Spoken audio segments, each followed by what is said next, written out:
I had a terrifying interaction with a man last night at the grocery store. Also, why is the grocery store so scary after 9 p.m. when you're a woman by yourself?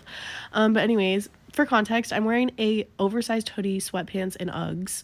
Okay, literally minding my business, doing a little late night grocery run. And I'm looking for sour cream in the dairy section, and this guy comes up to me, and it kind of caught me by surprise. He's just like, oh, what's your name?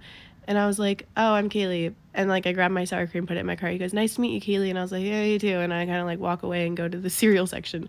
And so I'm looking at the cereal, and I can see him out of my peripheral vision walking up to me from down the aisle. And I was like, oh God, just don't look, don't look. Just keep staring at the cereal and act like you're really busy and focused on the cereal so that he doesn't talk to you. And then he goes right in front of me, and he goes, so Kaylee, can I get your number? And I was like, no. Just like that, no. And he goes, why not? And I said, because.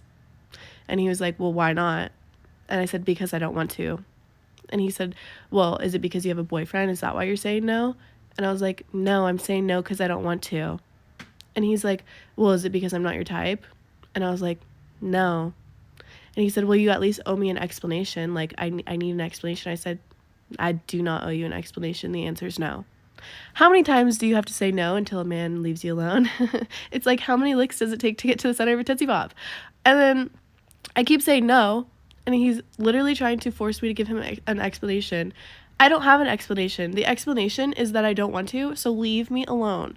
And so we're like having the staring match. I'm trying to like hold my ground and just like stare him back down because he's staring me down, and I'm trying to act like I'm not scared because I feel like once you act scared, they have some sense of power over you. I don't know. So I'm just like staring him down like I'm not fucking scared of you, like leave me alone. And then he was like, well, give me an explanation. I'm like, no. And I said, bro, leave me the fuck alone.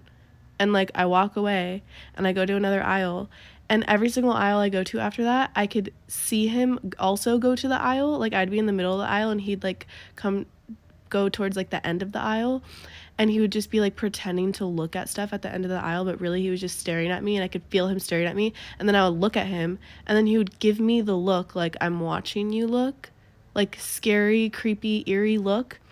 And so then I would leave that aisle and go to a different aisle, and literally the whole fucking time, and it made me forget like 4 things on my list.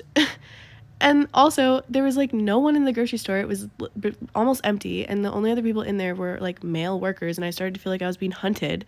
And so I waited a really long time, and I took extra long grocery shopping to make sure that he had definitely left by now before I even check out and think about going to my car in the parking lot, because I thought for sure I was going to be followed to the parking lot. And this is a big man. He was literally like over 6'4", like big man, dark features, like thick black eyebrows, black hair, wearing a fucking scarf and a trench coat. Like, and so finally I finished my checkout, whatever, and I went out to my car. Thank God he wasn't there, but oh my God, terrifying.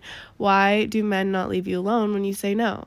If you're a man watching this and a girl tells you no, just say, okay, thank you, have a good day, and walk away, leave her alone. Because you make me feel like I'm about to end up on a true crime podcast. Like, seriously, you're scary.